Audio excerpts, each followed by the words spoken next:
السلام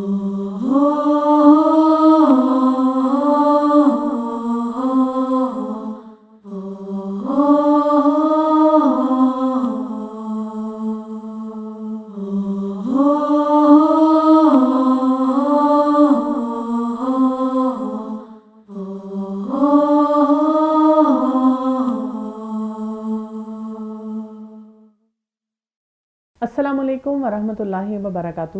بسم اللہ الرحمن الرحیم۔ میں ہوں ڈاکٹر کنول کیسر اور پروگرام میری سوچ یا دین۔ ناظرین، جب ہم کسی بھی ہستی کی بات کرتے ہیں تو 4 وجوہات کی وجہ سے ہم اس کی تعریف کرتے ہیں، مدح کرتے ہیں اور اس کی تعظیم کرتے ہیں۔ پہلی وجہ یہ ہوتی ہے کہ وہ اپنی ذات، صفات اور اسماء میں کامل ہو، اس میں کوئی کمزوری اور کسی قسم کی مصیبت جو ہے وہ اس میں، اس کی پرسنالٹی میں، اس کی شخصیت میں، ہستی میں نظر نہ آئے۔ دوسری وجہ یہ ہوتی ہے کہ اس نے ہم پہ کوئی احسان کیا ہوا ہو۔ تیسری وجہ یہ ہوتی ہے کہ مستقبل میں ہمیں لگتا ہو کہ وہ ہمیں کسی طرح فائدہ دے سکتا ہے۔ اور چوتھی وجہ یہ ہوتی ہے کہ اس کے زور، قوت اور مکمل غلبے سے ہم خوفزدہ بھی ہوں، کسی لیول پہ ہم اپنے آپ کو ڈرا کے بھی رکھتے ہوں۔ دنیا میں تو کوئی ایسا انسان نہیں ہے، ایسی ہستی نہیں ہے جس میں یہ تمام باتیں ہمیں ایک دفعہ میں ملیں، لیکن ہمارا رب وہ ذات ہے جس میں مکمل طور پہ، کامل طور پہ یہ تمام باتیں پائی جاتی ہیں۔ اسی لیے وہی رب ہے جس کی ہمیں تعظیم کرنی چاہیے، اور یہی رب ہے جس سے ہمیں اپنے کنیکشن کو اسٹرانگ سے اسٹرانگ کرنا چاہیے، کیونکہ جس انسان نے یہ کر لیا وہ کیا کرے گا؟ اپنے آپ کو دین کے دائرہ کار میں لے آئے گا، اور جو انسان اس طرف نہیں جائے گا، اپنا معاملہ ایسے نہیں کرے گا، تو اس کے ساتھ مشکل کیا آ جائے گی کہ وہ اپنی سوچ کے ٹیڑھے پن میں چلا جائے گا اور پھر خدا کی معرفت سے دور ہوتا چلا جائے گا۔ تو جب ہم بات کرتے ہیں ایتھیزم کی، تو ہمارے ساتھ ہماری ایکسپرٹ موجود ہیں اسامہ، جنہوں نے بہت زیادہ اس اسپیشل جو ہے آج کا چیلنج ہے اس پہ کام کیا ہے۔ ویسے بھی دعوت کے میدان میں بہت سالوں سے ہیں، بہت عبور رکھتی ہیں سبجیکٹ پہ۔ آئیے ان سے ملاقات کرتے ہیں۔ السلام علیکم ورحمۃ اللہ وبرکاتہ۔ وعلیکم السلام ورحمۃ اللہ وبرکاتہ۔ جب ہم بات کر رہے ہیں آج خاص طور پہ میں چاہوں گی، کیونکہ ایک بہت بڑا چیلنج جو ہے جب ہم ان لوگوں کی بات کرتے ہیں جو کہ ہر بات پہ اللہ تعالیٰ کے اوپر، دین کے اوپر بہت سی چوٹیں لگاتے ہیں، بہت سی آوازیں اٹھاتے ہیں، ایک جو بہت بڑا مسئلہ نظر آتا ہے وہ یہ ہے کہ وہ سائنس اور پروفز، اور وہ پتہ نہیں کون کون سے ایکسپیریمنٹس کر کے یہ بات کرنا چاہتے ہیں۔ تو سائنٹسٹ جو ہیں ان کو کیا سمجھنے کی ضرورت ہے؟ دیکھیں، سائنٹسٹ کو یہ سب سے پہلے تو یہ سمجھنے کی ضرورت ہے کہ اگر وہ ایکیڈیمک طریقے سے کام کر رہے ہیں تو پھر جو ان کو نظر آتا ہے اس کو پھر اپنے بائسز سے ہٹ کر تو پھر اس کو ایکسیپٹ کریں۔ صحیح۔ ان کو اس کائنات کی تخلیق کا راز پتہ نہیں چلا، ٹھیک، شاید یہ ہوا، شاید وہ ہوا، ٹھیک ہے، اور ان کو یہ سمجھ بھی آ رہی ہے کہ یہ تخلیق کسی کے کرنے کے بغیر ہو بھی نہیں سکتا۔ صحیح۔ تو پھر ان کو چاہیے کہ وہ ان بائسڈ ہو کر اس بات کو جو ہے مان لیں۔ اچھا، وہ ایسی بات پہ جب وہ سائنٹیفک فیکٹس پوز کرتے ہیں اور وہ کہتے ہیں کہ دین میں، قرآن میں یہ فلاز ہمیں نظر آتے ہیں، وہ یہ کہتے ہیں، اور جب کوئی مسلمان ان کو بتاتا ہے کہ یہ دیکھیں سائنٹیفک فیکٹ جو ہے پروو ہو رہا ہے اور یہ ہو رہا ہے، اس کے بارے میں یہ آیت آئی ہے، تو وہ یہ کہتے ہیں کہ یہ تو ایک الہامی کتاب ہے، ڈیوائن اسکرپچر ہے، یہ روحانیت کے لیے، آپ اس میں سائنس کو کیوں ڈالتے ہیں؟ یہ سائنس کی کتاب تو نہیں ہے، آپ ہر بات پہ یہ پروو کرنے کی ہمیں کیوں کوشش کرتے ہیں؟ وہ ایک حد تک ان کی بات ٹھیک ہے، قرآن سائنس کی کتاب نہیں ہے۔ قرآن میں جتنے یہ فیکٹس بھی دیے گئے ہیں نا، یہ غور و فکر کے لیے دیے گئے ہیں۔ صحیح۔ غور و فکر اس بات کا کہ ان کے تھرو تم پھر اللہ کی معرفت ہی حاصل کرو، صحیح، اس کریٹر کی معرفت حاصل کرو کہ یہ کیسے ہو گیا۔ صحیح۔ اور آپ جس کے لیے آج کے دور میں لوگ ابھی تک پریشان ہیں، وہ ہمیں جواب وہاں سے مل رہے ہیں۔ جی، اور سورہ آل عمران میں جس طرح آتا ہے نا کہ وہ سب غور و فکر کرنے کے بعد وہ پہنچتے کس نتیجے پر ہیں کہ یہ سب کچھ حق ہے اللہ تعالیٰ کی طرف سے، یہ باطل نہیں ہے، اور وہ اپنے رب کو پہچان لیتے ہیں اور وہی عقل مند ہے۔ اچھا، پھر اسی طرح کبھی کبھی جب آپ کوئی وہ بات کر رہے ہوتے ہیں کریشن کی یا کسی تھیوری کی، اور انشاءاللہ آج ہم کچھ بات بھی کریں گے اس پہ فردر، تو وہ فوراً لوگ ایسی باتیں کرنا شروع کر دیتے ہیں جو ایتھیسٹ ہوتے ہیں، وہ یہ کہتے ہیں کہ یہ کون سی بڑی بات ہے، پتہ نہیں مسلمانوں کو کیا ہے کہ وہ ہر وقت ماول کرتے رہتے ہیں کہ جی قرآن میں یہ فیکٹ آ گیا اور سائنس نے اب پروف کر دیا۔ یہ تو انہوں نے ملاوٹ کی ہے، کیونکہ اسلام سے پہلے جو سویلائزیشنز تھیں وہ بڑی ترقی یافتہ سویلائزیشن تھیں، اور انہوں نے زمین کے بارے میں، کائنات کے بارے میں اس طرح کا غور و فکر کیا ہوا تھا اور انہوں نے یہ سارے حقائق ڈسکور کیے ہوئے تھے، اور مسلمانوں نے وہ اپنے کلام میں جو ان کے پاس کتاب ہے الہامی جس کو وہ کہتے ہیں اس میں خود سے ڈال لی ہیں سارے. اس کی کیا حقیقت ہے؟ دیکھیں الہامی کتاب میں اول تو یہ ہے کہ ظاہر ہے کہ نبی صلی اللہ علیہ وسلم نے یہ کتاب خود نہیں لکھی، ٹھیک ہے، وہ تو امی تھے. وہ تو امی تھے. اور وہ جیسے ایک کسی نے کہا نا کہ اگر آپ اللہ تعالیٰ کی ہستی کو چیلنج کرتے ہیں اور اس کا انکار کرتے ہیں تو آپ یہ بتائیں کہ how will you explain the prophet صلی اللہ علیہ وسلم. وہ تو تھے نا، ان کے بارے میں تو آپ یہ نہیں کہہ سکتے نا کہ وہ دنیا میں نہیں آئے، اور وہ الٹریٹ بھی تھے. تو یہ کتاب انہوں نے کیسے لکھی، کہاں سے، کوئی لیب نہیں تھا، کوئی گوگل نہیں تھا، کوئی پرنٹنگ پریس نہیں تھا، کچھ نہیں تھا، تو یہ کیسے لکھ لی گئی؟ ٹھیک ہے، سب سے پہلی بات تو یہ ہے. پھر یہ ہے کہ نبی صلی اللہ علیہ وسلم کے علاوہ بھی باقی جتنی بھی سویلائزیشنز ہیں انہوں نے جو بھی یہ چیزیں ڈسکور کی ہیں ان میں سے انسان کو اللہ تعالیٰ نے عقل دی ہے.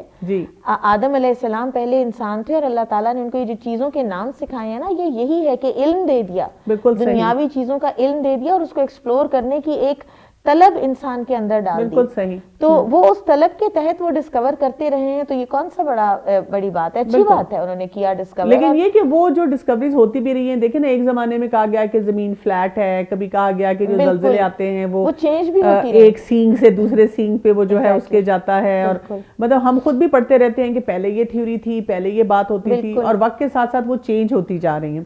اچھا، یہ بھی ایک بہت زیادہ جو الہادی سوچ کے لوگ ہوتے ہیں یہ سوال اٹھاتے ہیں کہ بھئی یہ جو مسلمان ہیں ہم سے کیوں ٹکراتے ہیں، ہمارے پاس کیوں بار بار آتے ہیں، ہم تو خدا کو مانتے ہی نہیں ہیں، کیوں ہمیں آ کے بار بار پروف کرنے کی کوشش کرتے ہیں کہ قرآن میں کیا ہے اور اللہ تعالیٰ کیا کہتے ہیں.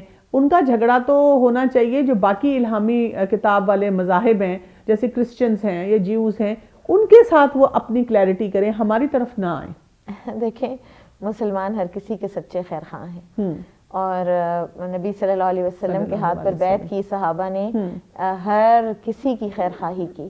تو مسلمان تو خیر خواہی میں آتے ہیں، صحیح، اور اہل کتاب کے پاس بھی جاتے ہیں، ان کے ساتھ بھی ڈیبیٹس ہوتی ہیں، ان کے ساتھ بھی بات ہوتی ہے، اور ان کے ساتھ بات یہ ہوتی ہے کیونکہ وہ اگر جو کتاب کو مانتے ہیں نا تو ان کے ساتھ تو پھر ڈیبیٹ یہ نہیں ہوتی کہ اللہ ہے یا نہیں، ان کے ساتھ ڈیبیٹ ہوتی ہے کرسچینٹی کے، ٹرینٹی کے عقائد کی ریفیوٹیشن میں، اور قرآن کی حقانیت کی ریفیوٹیشن میں، زیادہ اوتھینٹک ہونے کی اس میں.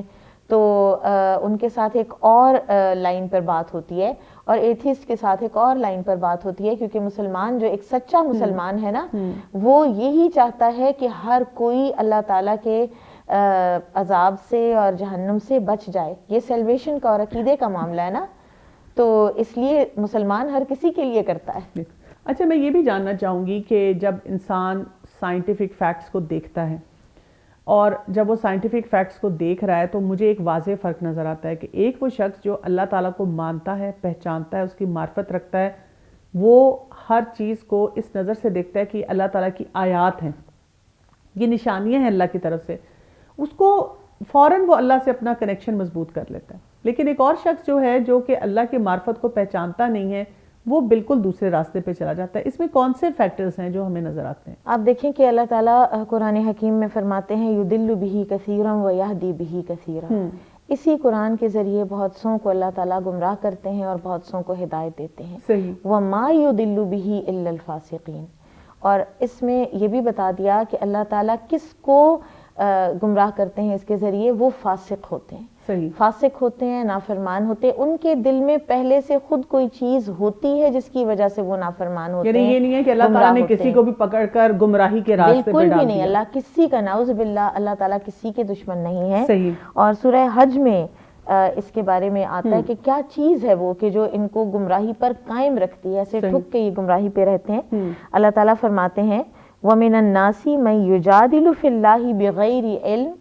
اور لوگوں میں سے کوئی ایسے ہیں، اب یہ ایتھیسٹ کو ذرا ڈیفینیشن دیکھیے گا یہاں پہ اللہ تعالیٰ نے کیسے دی ہے کہ کچھ لوگ ایسے ہیں کہ جو اللہ تعالیٰ کے بارے میں جھگڑا کرتے ہیں بغیر علم کے، کچھ پتہ نہیں ہے کہہ کیا رہے ہیں، کوئی لاجک نہیں ہے، کوئی دلیل نہیں ہے. وَلَا هُدًى. اور نہ کوئی ہدایت، کوئی رہنمائی، کوئی گائیڈ لائنز نہیں ہے.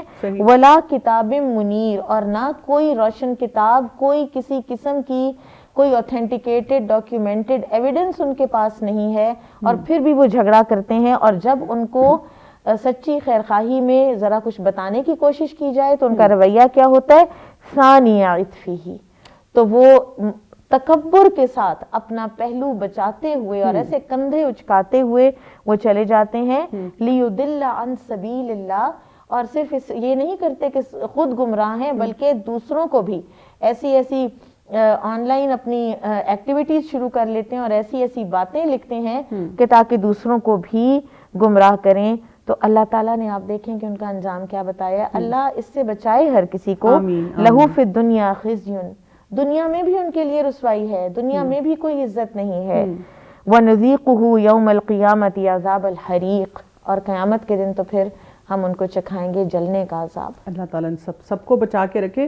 کیونکہ یہ دیکھیں کہ یہ جو آپ نے بات کی ہے یہ بہت اہم ہے کہ وہ علم بھی نہیں، وہ رہنمائی بھی نہیں، اور تکبر کی ایک انتہا ہے. اور پھر یہ کہ خود تو بھٹکے ہوئے ہیں لیکن باقی لوگوں کو بھی وہ بھٹکانا شروع کر دیتے ہیں. تو ایسے لوگوں کے لیے دعا بھی کرنی چاہیے اور کوششیں بھی کرنی چاہیے. اچھا، یہ جب انسان کی سوچ میں کوئی فطور آ جاتا ہے تو انسان ایکسٹریم رویوں کی طرف کیوں چلا جاتا ہے، ٹوٹل ڈس بلیف کی طرف چلا جاتا ہے، بات سننے کے لیے کسی لیول پہ تیار نہیں ہوتا. اس ایٹیچیوڈ کو کیسے ایڈریس کیا جائے؟ اس ایٹیچیوڈ کو یہی جو اللہ تعالیٰ نے قرآن میں بتایا ہے یہی ایٹیچیوڈ ہے. اور اس میں اگر کوئی سننا چاہے تو آپ اس کو سنا سکتے ہیں. فذکر ان نفعت الذکری، آپ نصیحت تب کر سکتے ہیں اگر نصیحت نفع بخش ہوگی. کوئی اگر سننا ہی نہیں چاہتا تو پھر آپ بعض اوقات اس کے لیے دعا کریں اور اس کے دل کی نرمی اللہ تعالیٰ سے مانگیں، اس کی ہدایت اللہ تعالیٰ سے مانگیں. کیونکہ انک لا تہدی من احببت، اللہ تعالیٰ نے تو اپنے نبی کو بھی کہہ دیا صلی اللہ علیہ وسلم کہ نبی آپ ہر اس انسان کو ہدایت نہیں دے سکتے جس کی آپ کو خواہش ہو.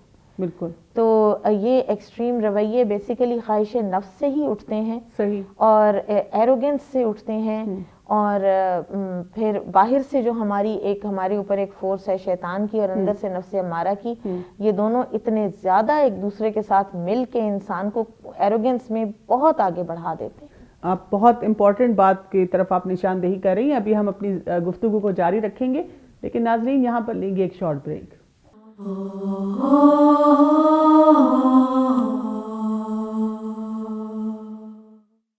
ویلکم بیک ناظرین. ہم بات کر رہے ہیں اسلام اور سائنس، اس میں کیا ربط اور کیا تعلق ہے. اور اس میں ہم یہی بات دیکھ رہے ہیں کہ قرآن مجید میں اللہ سبحانہ وتعالیٰ نے بہت سی سائنٹیفک دلائل نشانیاں دی ہیں اور ہمیں کہا ہے کہ ان کو ایکسپلور کیا جائے. لیکن وہ لوگ جن کی سوچ میں الحاد ہوتا ہے وہ انہی کو کرٹیسائز کرتے ہیں، ان سے ڈرتے بھی ہیں، ان کو ایکسپلور بھی نہیں کرنا چاہتے، ان کو دیکھنا بھی نہیں چاہتے. لیکن ہم سب کو جب یہ کلیئرٹی ہوگی اور یہ سمجھ ہوگی کہ اللہ سبحانہ تعالیٰ نے ہمیں کس طرح سے آگہی دی ہے تو ہم اپنی سوچ کو دین کے تابع کرنے میں آسانی سے یہ سارا سفر طے کر سکیں گے. میرے ساتھ موجود ہیں اسامہ. آپ سے میں یہ جاننا چاہوں گی کہ جب ہم بات کرتے ہیں قرآن پاک کی اور جب قرآن میں جو سائنٹیفک فیکٹس آتے ہیں تو کس طرح سے اللہ سبحانہ تعالیٰ نے ہمیں بار بار ہماری سوچ کو بیدار کیا ہے، کیا کیا امیجری ہمیں دکھائی گئی ہے کہ اس پہ ہم غور و فکر کریں؟ قرآن میں ہر طرح سے امیجری دکھائی گئی ہے. اور سید قطب شہید کی جو تفسیر ہے نا فی ظلال القرآن، اس میں بھی، اور اس کے علاوہ ہٹ کر ایک انہوں نے بک بھی لکھی ہے، اس وقت میرے ذہن میں اس کا نام نہیں ہے، لیکن قرآن کے جو مناظر کشی ہے نا اور امیجری، اس پر کتاب ہے باقاعدہ. کیونکہ یہ بھی اللہ کی معرفت کا ایک ذریعہ ہے. آپ دیکھیں کہیں اللہ تعالیٰ کہتے ہیں کہ پرندے جو اڑ رہے ہیں ان کے اوپر غور کرو کہ یہ آسمان میں کس طرح سے ہیں. جب ایک دانہ پھٹتا ہے اور اس کے اندر سے ایک کونپل زمین کو پھاڑ کے نکل آتی ہے، اس کے اندر یہ طاقت کہاں سے آ جاتی ہے، پھر وہ پورا درخت پودا بنتا ہے، پھر وہ پھل دیتا ہے، پھر وہ طرح طرح کے پھل دیتا ہے. اس پر غور کرو. پھر اسی طرح سے پہاڑ تم دیکھو، سکن کلر دیکھو، لینگویجز دیکھو، سلیپ کے پیٹرنز دیکھو. یہ سب چیزیں یہ اللہ تعالیٰ کی انسانوں کی جو زندگی میں ہوتا ہے اس کی امیجری بنا کر اللہ تعالیٰ نے اس کو قرآن میں. اچھا، جیسے آپ یہ بتا رہی ہیں اور جب ایسی آیات انسان پڑھتا بھی ہے تو انسان ایسے کھو جاتا ہے اور ایسے لگتا ہے کہ آپ کے سامنے کوئی نیشنل جیوگرافک کا چینل چل رہا ہے جس میں ایک کے بعد دوسری امیج دکھائی گئی ہے. کتنے لوگ ایسے چینل سے، ایسے پروگرام سے، ایسی ڈاکیومنٹریز سے بڑے ملحوظ ہوتے ہیں، لیکن جب وہ قرآن کھولتے ہیں تو ان کو یہی باتیں جو ہیں وہ کوئی اپیل کے بغیر نظر آتی ہیں. پھر دوسری جو بات آ رہی ہے جو مجھے بہت اسٹرائک کرتی ہے, اس پہ بھی میں چاہوں گی کہ آپ روشنی ڈالیں, کہ اللہ سبحانہ تعالیٰ نے جہاں یہ امیجری ہمیں دے دی ہے, ساتھ ہی ہمیں چیلنج بھی دے دی ہے کہ ویریفائی کر لو. یعنی یہ ایک سائنٹیفک طریقہ ہے کسی بات کو کرنے کا. اللہ قرآن نے جس چیز کو بھی بتایا ہے نا وہ موسٹ سائنٹیفک انداز سے بتایا ہے, اور بار بار اللہ تعالیٰ قرآن میں فرماتے ہیں کہ جو اللہ تعالیٰ جو بات کرتے ہیں اللہ تعالیٰ اس کی بھی دلیل دیتے ہیں, اور اللہ تعالیٰ کہتے ہیں, جیسے ایک سورہ میں آتا ہے نا کہ اللہ تعالیٰ اپنی کائنات کی نشانیاں بتا کر فرماتے ہیں کہ یہ ھذا خلق اللہ, یہ ہے اللہ کی تخلیق, اب مجھے بتاؤ کہ تمہارے معبودوں نے کیا تخلیق کیا ہے. صحیح بات. تو پھر اللہ تعالیٰ فرماتے ہیں ہاتھو برہانکم ان کنتم صادقین. جس بات کی بھی ایتھیسٹ ہے, کوئی اگر ڈیویٹڈ عقائد والا ہے, جو بھی ہے وہ دلیل لے کر آئے, بالکل دلیل سے بات کرے. نبی صلی اللہ علیہ وسلم سے کہا گیا قرآن میں کہ تم دلیل لے آؤ اپنے شرک کی, میں سب سے پہلا ماننے والا ہوں گا. بالکل صحیح, بالکل صحیح آپ کہہ رہی ہیں کہ یہ سٹائل بہت ہی امپورٹنٹ ہے. اور کئی دفعہ میں جب اسٹوڈنٹس کو پڑھاؤں تو میں ان سے کہتی ہوں کہ فرض کریں کہ آپ نے کوئی پیپر کیا, بہت اچھا اٹیمپٹ کیا, آپ کو بہت اچھے گریڈز مل گئے, اور آپ کیا کریں گے کہ اپنے ٹیچر کے پاس جا کے کانفیڈنٹلی ان کو دیکھ کے کہیں گے کہ ٹیچر یہ لیں, دوبارہ چیک کر لیں, اور بے شک جتنی دفعہ مرضی چیک کر لیں, کریٹیکلی چیک کر لیں. تو اچھے سے اچھا اسٹوڈنٹ بھی کہتا ہے کہ ہم کبھی ایسے نہیں کریں گے, اس لیے کہ ہمیں پتہ ہے دا مومنٹ وی سے اٹ تو انہوں نے اس میں سے اتنی غلطیاں نکال دینی ہیں. تو اللہ سبحانہ تعالیٰ ہمارا رب جو ہے وہ ہمیں اس اعتماد کے ساتھ اپنا کلام دے رہا ہے کہ جتنا مرضی ویریفائی کرنا ہے اس کو ویریفائی کر لو, پورے اعتماد کے ساتھ. اچھا, یہاں پر اب ہم کچھ سائنٹیفک فیکٹس کی طرف چلے جاتے ہیں اور ان کے اوپر بات کرتے ہیں. جیسے فرسٹ کاز آرگیومنٹ ہے, یہ بہت بڑی آرگیومنٹ ہے جس کی وجہ سے وہی بات ہے کہ ایتھیسٹ اور جو دین کو ماننے والے ہیں ان میں آرگیومنٹ چلتی رہتی ہیں. اس کو پلیز ایکسپلین کیجیے گا. دیکھیں, فرسٹ کاز کی تلاش میں سائنسدان تو ہیں, کیونکہ ظاہر ہے کہ کوئی تو فرسٹ کاز ہے اس ساری کائنات کی تخلیق کا. اب قرآن جو ہے اور اللہ تعالیٰ خود یہ بتاتے ہیں کہ اللہ تعالیٰ ہیں وہ ہستی جنہوں نے یہ سب کچھ بنایا ہے. تو جس نے یہ پوائنٹ سمجھ لیا وہ اب آگے چل کے دیکھے گا, وہ مطمئن ہو جائے گا اور وہ اپنی زندگی کو ایک ڈگر پہ چلا لے گا, اور وہ اللہ تعالیٰ کا بندہ بن کے ایک بڑی انتہائی بھرپور اور خوبصورت زندگی گزارے گا. اور جس نے نہیں مانا اس کے ساتھ کیا ہوگا؟ وہ اندھیرے میں ٹامک ٹوئیاں مارتا رہے گا. کبھی ایک ایکسپیریمنٹ ہو, شاید وہ ہوا ہو, وہ اس چیز میں سے ہی نہیں نکل پائے گا اور اسی گورکھ دھندے میں پڑا رہے گا کہ مجھے یہ پتا چلے, کیونکہ میں نے ماننا نہیں ہے, یہ جو ہے کہ اللہ تعالیٰ نے بنایا ہے یہ تو میں نے ماننا نہیں ہے, لہٰذا اور مجھے کوئی اور چاہیے وہ تو اس کو ملنا نہیں. جو چیز ایگزسٹ ہی نہیں کرتی وہ اس کی تلاش میں ہے, وہ اتنا لاسٹ ہے, وہ اس کی تلاش میں. آپ دیکھیں کہ یہ جو ہے نا کہ فرسٹ کاز کے بارے میں اللہ تعالیٰ قرآن میں فرماتے ہیں وَأَنَّ إِلَىٰ رَبِّكَ الْمُنْتَهَىٰ, تیرے رب کی طرف ہے انتہا. اینڈ میں کون ہے؟ اللہ تعالیٰ. هُوَ الْأَوَّلُ وَالْآخِرُ, وہی سب سے پہلے تھا اور اینڈ میں بھی وہی ہوگا. اور سائنس انہی دو چیزوں کی تلاش میں اپنے آپ کو ہلاک کیے ہوئے, جیسے آپ نے ایک دفعہ کہا تھا نا جلیبی, تو وہ بس اسی کی تلاش میں سرگرداں ہے, اور جو ہے اس کو ماننے کو تیار نہیں. اچھا, یہ ینگسٹرز کے مائنڈ میں بہت سوال آتا ہے, وہ ہر بات پہ یہ کہتے ہیں کہ چلے ہم نے مان لیا کہ اللہ نے سب کچھ شروع کیا, لیکن جب ہم یہ سوچنا شروع کرتے ہیں تو ہمارے دماغ میں یہ سوچ آتی ہے جب کچھ نہیں تھا, صرف اللہ تھا, اللہ کی ذات تھی, تو پھر اللہ کو کس نے بنایا؟ یہ سوچ آتی ہے, اور ہم حدیث سے جانتے ہیں کہ ہمیں روکا گیا, اس کو اکنالج کیا گیا ہے اور اس سے روکا گیا ہے, اور جس چیز سے روکا جائے نا وہ باؤنڈریز ہوتی ہیں. میں یہ ایک کتاب پڑھی تھی وجود باری تعالیٰ ڈاکٹر غلام مرتضیٰ کی, تو اس میں انہوں نے اس کویسچن کو ایڈریس کی ہے, اور لاجیکل طریقے سے, کیونکہ ایسے لوگوں کو پھر کئی دفعہ لاجیکل طریقے سے بھی چیزوں کو ایکسپلین کرنا پڑتا ہے.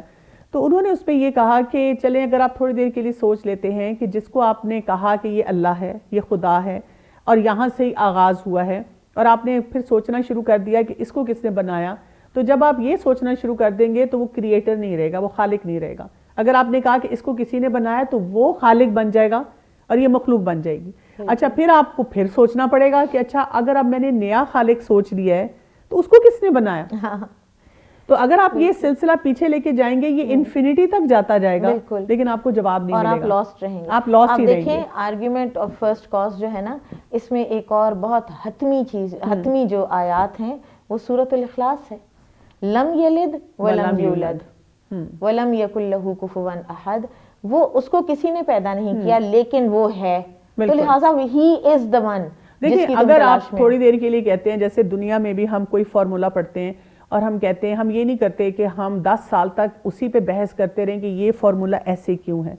ہم کہتے ہیں کہ چلو یہ فارمولا ہے, میں اس کو مانتی ہوں اور میں اس کو سٹارٹنگ پوائنٹ لے لیتی ہوں اور اب میں اس کو پروو کرنے کی طرف جاتی ہوں, اس کے جو دلائل ہیں ان کو دیکھتی ہوں. بالکل, آپ نے بالکل ٹھیک کہا. آپ دیکھیں جیسے کشتی سمندر پہ چلتی ہے تو فارمولا ہم نے ڈسکور کر لیا کہ وہ کون سے فارمولے کے تحت چلتی ہے, تو کیا ہم اس فارمولے کے پیچھے پڑ گئے ہیں کہ اس کو کیسے چینج کیا جائے؟ بس ہم نے مان لیا نا اس کو, یہ فارمولا مان لیا, تو ہمیں اللہ کو ماننا ہے. اچھا, اب ہم جب بات کر رہے ہیں سائنسز کی اور سائنٹیفک فیکٹس کی, تو جو ایک فیکٹ جو ہے وہ بہت زیادہ اس کو لایا جاتا ہے بیچ میں, بار بار اس پہ بات کی جاتی ہے, تو میں چاہ رہی تھی کہ تھوڑی سی میں اگر آپ کو اس کی بتاؤں اس کے بارے میں کہ قرآن اور حدیث سے ہمیں کیا پتہ چلتا ہے اس کے.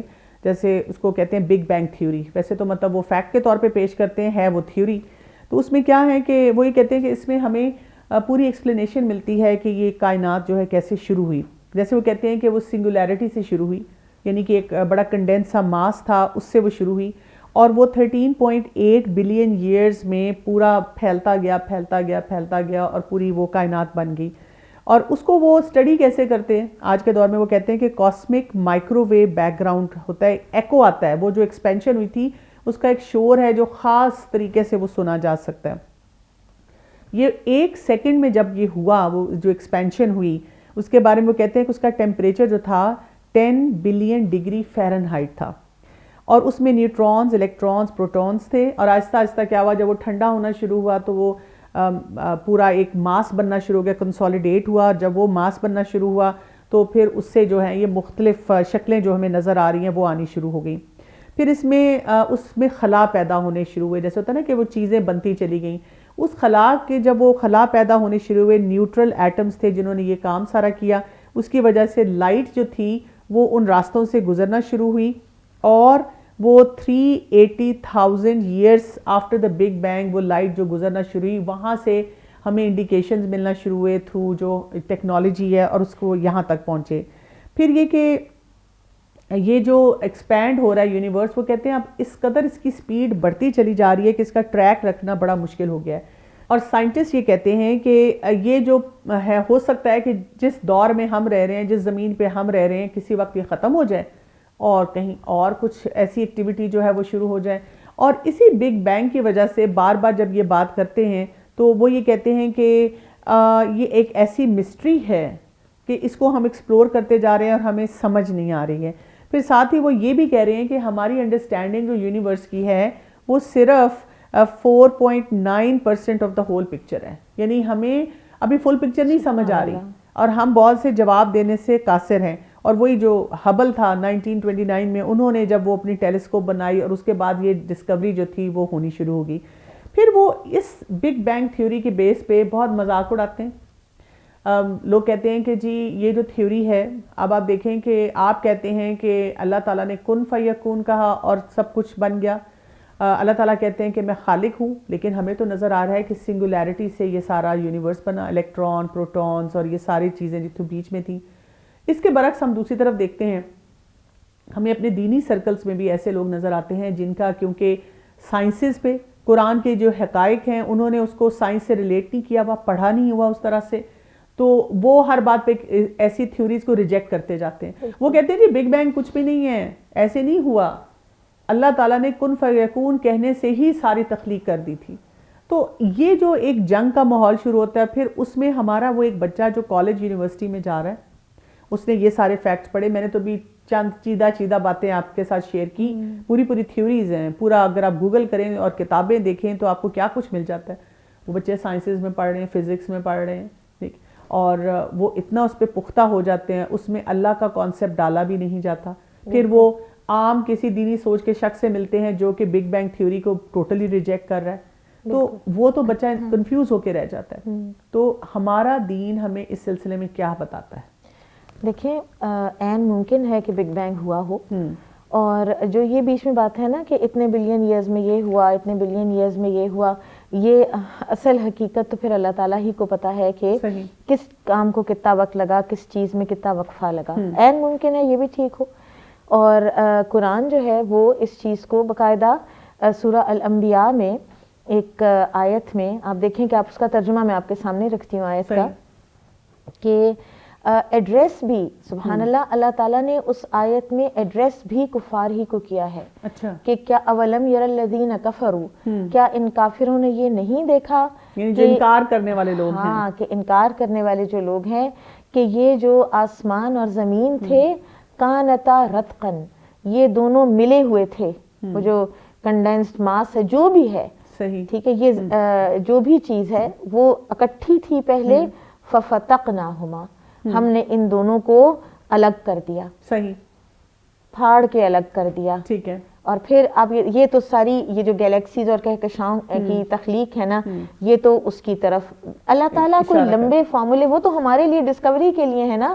اللہ تعالیٰ تو صرف یہ بتا دیتے ہیں کہ ہم نے یہ کیا ہے، صحیح، ٹھیک ہے. اور پھر اگلی جو آیت ہے وہ بھی بڑی امیزنگ ہے، وَجَعَلْنَا مِنَ الْمَاءِ كُلَّ شَيْءٍ حَيٍّ، ہم نے پانی سے ہر زندہ چیز کو پیدا کیا. تو جاندار مخلوق کی بھی ابتدا بتا دی اور گیلیکسیز کی ابتدا بھی بتا دی. صحیح. ابھی ہم اس پہ مزید بات کریں گے، لیکن ناظرین ہمیں یہاں پہ یہ بھی جاننے کی ضرورت ہے کہ یہ جو ہمارے سائنٹسٹ میں اور علماء میں یا دینی سوچ کے لوگوں میں اور اسکالرز میں جو گیپ ہے، اس کو کیسے فل کیا جائے اور اس کو کیسے انڈرسٹینڈ بھی کیا جائے. اور اس سلسلے میں ہم نے گفتگو کی ہے ڈاکٹر خالد رحمان صاحب سے. ہم چلتے ہیں وہ گفتگو سنتے ہیں اور ساتھ ایک بریک بھی لیں گے. بسم اللہ الرحمن الرحیم. شکریہ ڈاکٹر کنول. دیکھیے، اس سوال کو کئی طریقوں سے سمجھنے کی ضرورت ہے، اس کا کوئی سادہ جواب نہیں ہے. پہلی بات تو اصولاً یہ سمجھ لینی چاہیے کہ دینی طبقات جب ہم کہتے ہیں تو ہم آج کی دنیا میں اس کو سمجھنے کی کوشش کر رہے ہیں، ورنہ در حقیقت مسلمانوں کی تاریخ پہ اگر نگاہ ڈالیں تو اس میں نہ صرف یہ کہ دین اور سائنس جس کو کہا جا رہا ہے اس حوالے سے کوئی فرق موجود نہیں تھا، بلکہ مسلمان اس میدان میں بہت آگے تھے. اور در حقیقت آج کی دنیا میں بھی سائنس کے حوالے سے جو پیش رفت ہو رہی ہے اس میں بہت سی چیزیں وہ ہیں جن کی بنیاد مسلمان سائنسدانوں نے اور مسلمان علماء نے ڈالی تھی. تو بذات خود دین میں اور سائنس میں اس اعتبار سے کوئی تضاد نہیں ہے، اس فرق کے علاوہ کہ جو آج کی سائنس ہے وہ خدا کو تسلیم نہیں کرتی، اللہ کو تسلیم نہیں کرتی، کسی بنانے والے کے وجود کو تسلیم نہیں کرتی. اور بڑی یہ غیر سائنسی بات ہے کہ ان ساری چیزوں پہ یقین رکھا جائے کہ نہیں یہ سب کچھ خود بخود ہو گیا. لیکن اس تناظر میں وہ آگے بڑھ رہی ہے کہ جو نظر آ رہا ہے، جس کو چھوا جا سکتا ہے، جس کو دیکھا جا سکتا ہے وہ تو ہے، اور جس کے ساتھ یہ ساری چیزیں نہیں ہیں اسے تسلیم نہیں کیا جا رہا. تو مسلمان انہیرنٹلی اس سائنس کے خلاف ہیں، چونکہ اس دین کا تصور یہ ہے کہ اللہ تعالیٰ نے دنیا بنائی ہے اور سائنس جو ہے وہ اللہ تعالیٰ کی اس دنیا کو سمجھنے کا ایک ذریعہ ہے اور اس کو انسانوں کے مفاد میں استعمال کرنے کا ایک ذریعہ ہے. سوال کا وہ حصہ رہ گیا کہ گیپ کیسے فل کیا جائے. دیکھیے، جزوی طور پہ تو یہ بات آ گئی کہ گیپ اس طرح ہے نہیں جس طرح بیان کیا جاتا ہے، اور ایک حد تک یہ گیپ باقی رہے گا، چونکہ جب اللہ کو تسلیم کر کے اور توحید کو تسلیم کر کے اور خلافت کے نظام میں جو سائنس ہوگی وہ ایک جگہ جا کے رک جائے گی اور یہ تسلیم کرے گی کہ اس سے آگے جو کچھ ہے وہ اللہ تعالیٰ کا تخلیق کردہ ہے. لیکن جو ماڈرن سائنس جس کو ہم کہہ رہے ہیں اور جس کو ہم کہتے ہیں کہ وہ بے خدا تہذیب کی علامت ہے، اس کا مسئلہ یہ ہے کہ وہ کسی بھی مرحلے پہ جا کے اللہ کے وجود کو تسلیم کرنے کے لیے تیار نہیں ہوتی. تو یہ والا گیپ تو کبھی بھی فل نہیں ہوگا مسلمانوں میں اور باقی غیر مسلم سائنسدانوں میں. البتہ جہاں تک معاملہ ہے کہ اللہ پر یقین رکھتے ہوئے ہم سائنس کے میدان میں آگے بڑھیں، اس میں میرا خیال یہ ہے کہ مسلمانوں کو ایک غیر معمولی طور پہ علمی تحریک کی ضرورت ہے. دیکھیے، قرآن مجید سائنس کی کتاب تو نہیں ہے، قرآن مجید تو انسانوں کی ہدایت کے لیے کتاب ہے. البتہ جیسے جیسے سائنس آگے بڑھ رہی ہے تو بہت ساری چیزیں جو پہلے لوگوں کو سمجھ میں نہیں آتی تھیں اور قرآن مجید سے اس جانب اشارہ ملتا تھا وہ ثابت ہوتی چلی جا رہی ہیں. اس لیے ایک معنی میں تو مسلمان جب یہ سنتے ہیں تو ان کا ایمان مضبوط بھی ہوتا ہے اور وہ اس پہ خوش ہوتے ہیں، اور اس طرح سے پھر وہ ایک طرح سے سائنس کو قرآن مجید کی حقانیت ثابت کرنے کے لیے ایک معیار بنانے لگتے ہیں. یہ بہت بڑی غلطی ہے. ہمیں تو ایمان ہے اور ہمارا یقین ہے، اور اب تک کا وقت شاہد ہے کہ جو کچھ قرآن میں بیان کیا گیا ہے وہ بالآخر انسان ان نتائج پہ پہنچتا ہے سائنس کے ذریعے سے بھی. لیکن اگر سائنس کو پیمانہ بنا لیا جائے گا تو یہ ایک بہت بڑی غلطی ہوگی، اور یہ جو لوگ بھی اس طرح کی کوشش کرتے ہیں وہ درست نہیں کرتے، اس لیے کہ سائنس تو آج کچھ کہتی ہے اور چند 100 سال کے بعد، بلکہ 100 سال تو میں زیادہ کہہ رہا ہوں، کچھ دہائیوں کے بعد، چند سالوں کے بعد یہ ہوتا ہے کہ وہ جس چیز کو حقیقت کے طور پہ بیان کر رہے ہوتے ہیں وہ پھر اس کو تبدیل کر دیتے ہیں۔ آپ چاہے میڈیکل سائنس میں یہ لے لیں، چاہے آپ ارضیاتی سائنس میں یہ لے لیں، چاہے آپ فلکیات کے میدان میں یہ لے لیں، تو جو انسان آگے بڑھے گا اس پہ نئے نئے حقائق منکشف ہوتے رہیں گے اور وہ پہلے والی تھیوریز جو بنی ہیں ان کی خود ہی تردید کرتا رہے گا۔ تو اس کو پیمانہ نہیں بنانا چاہیے، لیکن ہمیں پورا یقین ہے کہ قرآن مجید میں جو کچھ بیان کیا گیا ہے وہ بالکل درست ہے، اور وقت کے ساتھ ساتھ انسان جو آگے بڑھے گا اور خود قرآن کی دعوت پہ غور کرتے ہوئے کہ غور و فکر کرنا چاہیے، تدبر کرنا چاہیے، اللہ تعالیٰ کی نشانیوں کو تلاش کرنا چاہیے، یہ خود قرآن کی دعوت ہے۔ جو وہ اس جانب آگے بڑھے گا تو اس کے علم میں جو اضافہ ہوگا وہ قرآن مجید سے ٹکرائے گا نہیں، ٹیلی کرے گا، لیکن اس کے لیے جو علم میں اضافہ کرنے والے لوگ ہیں ان کا خود اللہ پر یقین رکھنا اور توحید پر یقین رکھنا ضروری ہے۔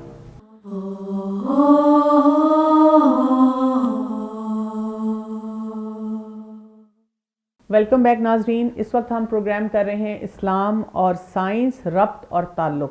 اس کو سمجھنے کی ہم کوشش کر رہے ہیں جب ہم کہتے ہیں میری سوچ یا دین، اور میرے ساتھ موجود ہیں ام اسامہ جی۔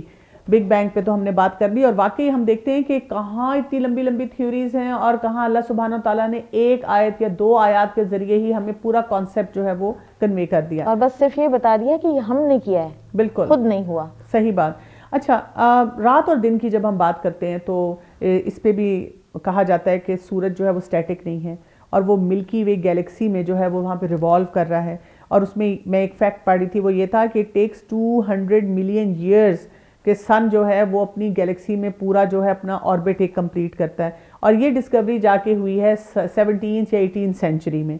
پھر اسی طرح سٹارز کی بات ہوتی ہے، پلانٹس کی بات ہوتی ہے کہ وہ گیسز کی شکل میں تھے، اور پھر اسی طرح سے کچھ ایسا پروسیس ہوا جس کی وجہ سے یہ پراپر جو باڈیز تھیں یہ بننا شروع ہو گئیں، اور پھر وہی بات ہے کہ اس کے اوپر بھی مزید تحقیق سے تحقیق ہو رہی ہے، اس پہ وقت لگایا جا رہا ہے، اور ایک جب دیکھا جاتا ہے دینی طبقے کو اور ان کو کہا جاتا ہے، ان کا مذاق اڑا کے کہا جاتا ہے کہ لوگوں نے کیسے کیسے ایڈوانسمنٹ کر لی، اور ہم اگلے 20 سال تک دیکھ سکتے ہیں کہ چاند کب نکلنا ہے اور سورج کب نکلنا ہے، اور یہ ابھی تک چاند دیکھ کر اپنے آپ کو ایک دوسرے کو عید مبارک کہتے ہیں، یا چاند کو دیکھنا جو ہے وہ ضروری سمجھتے ہیں۔ تو قرآن پاک میں ہمیں پھر کیا رہنمائی ملتی ہے؟ دیکھیں، چاند کو دیکھنا، چاند تو کہیں نہیں جا رہا، انسان تو کبھی کہیں چلا جائے گا، کبھی اس کی ٹیکنالوجی فیلیبل ہو جائے گی، کبھی کوئی چیز فالٹر کر جائے گی، کہیں غلطی ہو جائے گی، عین ممکن ہے کہ جو سارا کیلنڈر بنایا ہو اسی کو چینج کر رہے ہو ایک دن بیٹھ کے۔ تو چاند کا دیکھنا تو زیادہ سائنٹیفک اور زیادہ کلیئر اور زیادہ ڈاکیومنٹڈ پروف ہوتا ہے چاند کو دیکھ لینا۔ اور ایک بہت انٹرسٹنگ، میں آپ کو ایک آیت سنا دیتی ہوں کہ یہ جو سٹارز اور گیلیکسیز اور ان ساری چیزوں کو آپ نے بننے کی بات کی، تو سائنس میں بھی یہی کہتے ہیں نا کہ ایک سموک تھا اور اس سموک میں سے یہ ساری چیزیں جو ہیں وہ بنی ہیں۔ تو اللہ تعالیٰ فرماتے ہیں ثم استوى الى السماء وهي دخان، کہ پھر اللہ تعالیٰ آسمان کی طرف متوجہ ہوئے اور وہ دھواں تھا۔ صحیح۔ تو یہ سارے جو کیز ہیں نا اللہ تعالیٰ نے، اور مجھے کئی دفعہ پڑھتے پڑھتے ایسے لگتا ہے کہ اللہ تعالیٰ نے اس وقت تو الٹریٹ اور صحابہ کرام اور وہ بیدوینز ان کو بتایا ہے، یا یہ آج کے سارے فزسسٹ کو بتایا ہے؟ بالکل صحیح کہہ رہی ہیں، بالکل صحیح کہہ رہی ہیں۔ ایکچولی بات یہ ہوتی ہے کہ یہ ہمیں اوتھینٹسٹی آف قرآن بتاتی ہے کہ جو قرآن میں حقیقت دی گئی ہے وہ کوئی مین میڈ سٹوریز نہیں ہیں کہ کبھی ایک بات کر دی، کبھی ایک بات کر دی۔ سائنٹسٹ ہر وقت ڈسکور کر رہے ہیں، پھر وہ کہتے ہیں ہم نے یہ چیز دیکھی، پھر ہمیں پتہ چلا کچھ چند سالوں بعد یا سینچری بعد یہ ایسے نہیں ایسے تھی، اور پھر وہ اگلی اس پہ اسٹرگل پہ موو کر جاتے ہیں۔ لیکن قرآن پاک میں جو ایک آیت آ گئی، ہمارے لیے چھوڑ دیا گیا کہ ہم دنیاوی علوم حاصل کریں، ان کو ایکسپلور بھی کریں، لیکن ایک سمال ڈوز میں ہمیں بتا دیا گیا کہ جو تم ڈسکور کرو گے اس کی حقیقت کیا ہے، اس کو بنانے والا کون ہے، اس حقیقت کو نہ بھولا جائے، اس کو نہ بھولو۔ ایک میں اور آپ سے جاننا چاہوں گی کہ جو بات ہوتی ہے لوہے کی، اور لوہے کا قرآن پاک میں ذکر آتا ہے، اور وہی بات ہے کہ آج تک جو ایتھیسٹ اور سائنٹسٹ ہیں اس کی ایکسپلینیشن نہیں کوئی دے پا رہے ہیں، کبھی کچھ کہتے ہیں کبھی کچھ کہتے ہیں، اس پہ بھی ذرا روشنی ڈالیے گا۔ لوہے کے بارے میں آپ دیکھیں کہ سائنسدان تو جو بات کرتے ہیں وہ ابھی ہم آپ کو بتائیں گے، لیکن ہم پہلے یہ دیکھتے ہیں کہ اللہ تعالیٰ قرآن میں لوہے کے بارے میں کیا کہتے ہیں. جی. لوہے پر اللہ تعالیٰ نے پوری ایک سورہ رکھی ہے، الحدید، لوہا. اور اس میں لوہے کی جو فارمیشن ہے، پورا فارمولا تو سائنسدان بتا رہے ہیں، ٹھیک ہے. اور ویسے ان کو یہ کریڈٹ دینا چاہیے کہ بہت سی چیزوں تک پھر یہ محنت کرتے کرتے کرتے ریاضت کرتے کرتے پہنچتے بھی ہیں. اور اللہ تعالیٰ فرماتے ہیں وَأَنزَلْنَا الْحَدِيدَ، ہم نے لوہا نازل کیا. صحیح. یہ اس زمین کا، پلانٹ ارتھ کا ایک وہ چیز نہیں ہے کہ جو آلریڈی اس کے اندر ہی بنی ہو، ادھر اس میں سے بن کے نہیں نکلی، یہ نازل ہوئی ہے. فیہ بأس شدید، اس کے اندر بڑی قوت ہے. ومنافع للناس، اور لوگوں کے لیے منافع بھی ہیں، کہ جو لوہا، جو قوم لوہے کو ایکسپلائٹ کر لیتی ہے نا، وہ قوم ترقی کر جاتی ہے. صحیح، بالکل. تو یہ تو اللہ تعالیٰ نے لوہے کی، اور وہی جو اللہ تعالیٰ کا ایک انداز ہے کہ بہت ایک کام کی بات اور بہت جامع انداز میں بتا دینا. اور اس کے بعد پھر جس طرح سے لوہے کی سائنٹسٹ نے بات کی ہے، تو وہ یہ ہے کہ 8.98 بلین ایئرز پہلے آئرن جو ہے یہ پروڈیوس ہوا تھا ایک بہت بڑے سٹار کے کور کے اندر. صحیح. اور وہ کہتے ہیں کہ ایک جو سٹار تھا وہ 25 سولر میسز، یعنی ہمارا جو سن ہے اس کے 25 ٹائمز جو تھا بڑا، اور اس نے ہائیڈروجن کو ہیلیم میں فیوز کیا. ٹھیک ہے. پھر وہ ہائیڈروجن جو تھی وہ 7 ملین ایئرز تک لاسٹ کی. پھر 500 ملین ایئرز دوبارہ لگے، اور پھر وہ جو ہیلیم اور وہ جو ہائیڈروجن تھے وہ فیوز ہوئے کاربن میں. ٹھیک ہے. کاربن پھر نیون بنی. نیون جو ہے وہ اگلے 600 ایئرز تک وہ نیون ہی رہی، اور اس کے بعد ایونچولی اس نیون کو ایک سولر میس کے اندر رکھ دیا گیا، اور پھر وہ 10 بلین فیرن ہائٹ کے ٹیمپریچر پہ رہی، اور پھر وہ لوہا بنی. آپ کی ساری بات سن کے میرا دماغ تھک گیا، اور میں سوچ میں پڑ گئی ہوں کہ اتنی مشکل چیز جو انہوں نے ڈسکور کی، وہی بات ہے کریڈٹ ان کو جاتا ہے کہ انہوں نے کتنی محنت کی، لیکن اتنے بلین اینڈ ملین اور کیا میسز اور کیا کچھ ڈسکور کیا، اور یہ نہیں سوچا کہ قرآن پاک میں اس کا جو ذکر آیا ہے وہ ہمیں پہلے ہی بتا دیا گیا کہ یہ چیز ہی ایسی بنائی گئی ہے. ایگزیکٹلی. بالکل.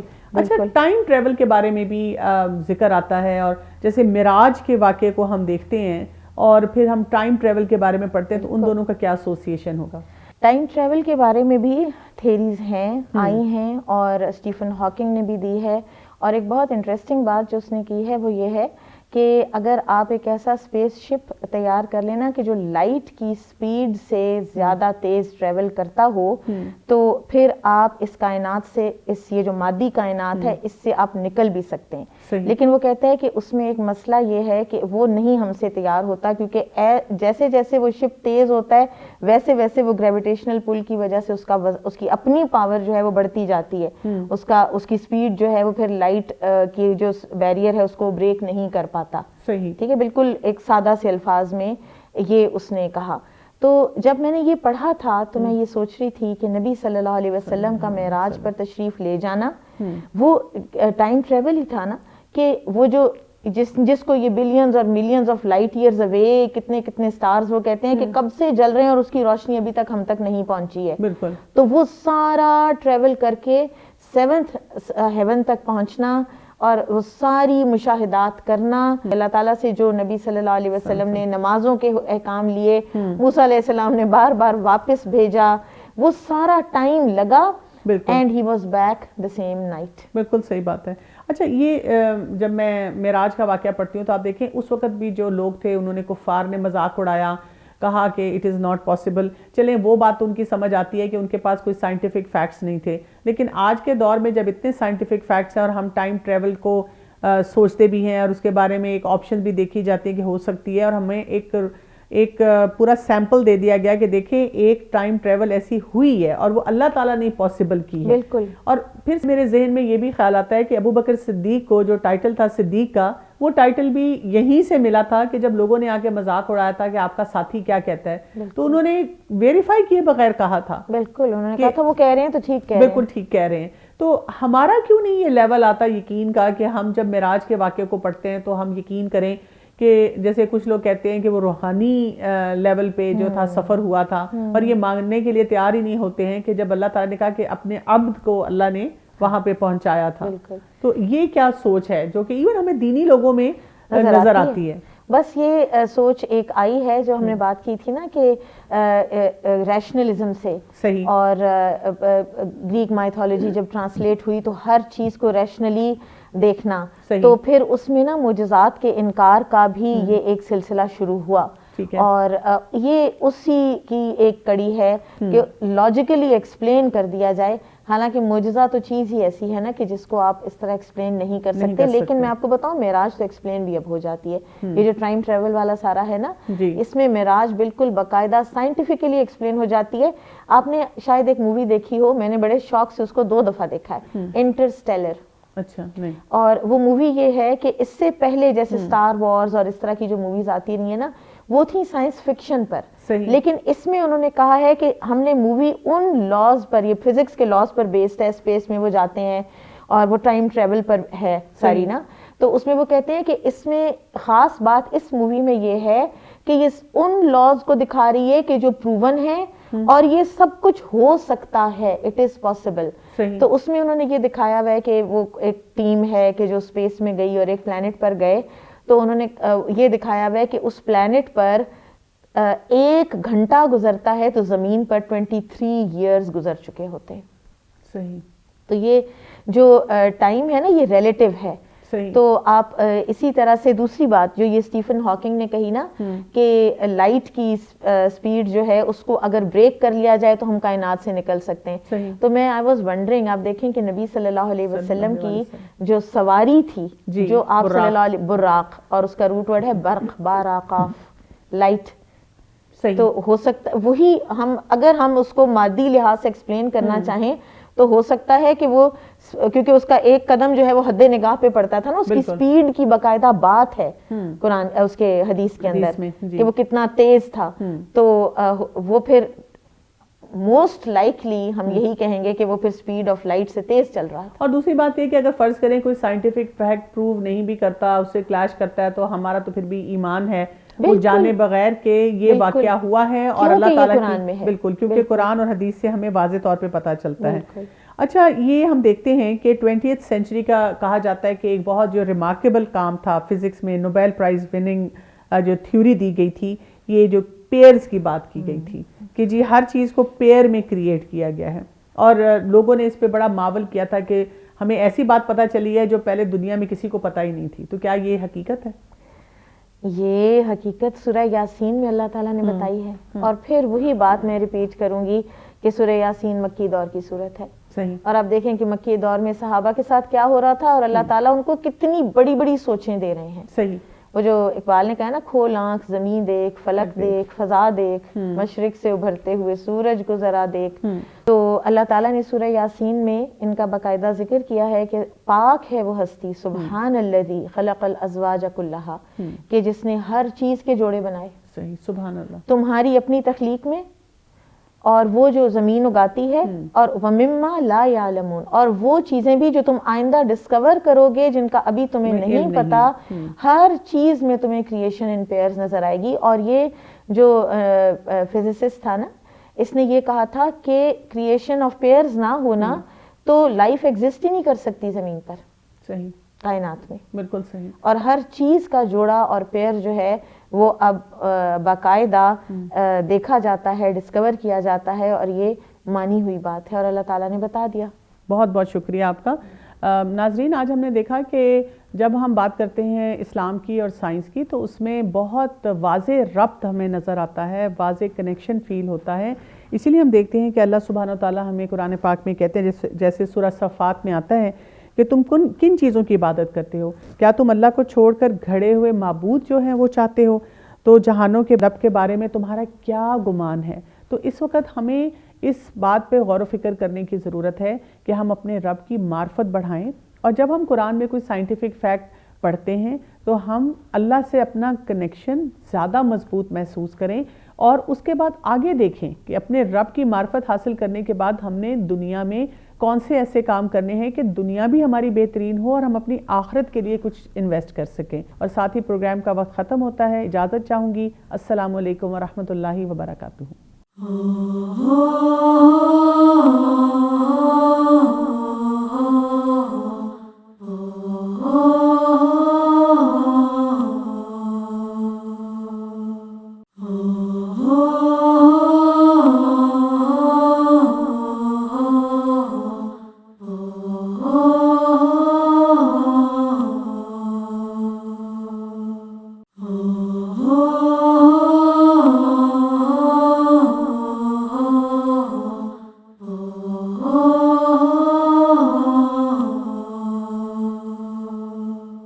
پیغام ٹی وی کے منفرد اسلوب اور مستند معلومات پر مبنی بے شمار دینی اور تعلیمی ویڈیوز دیکھنے کے لیے ہمارا چینل سبسکرائب کیجیے اور ہماری نئی ویڈیوز سے اپڈیٹ رہنے کے لیے بیل آئیکن پر کلک کیجیے.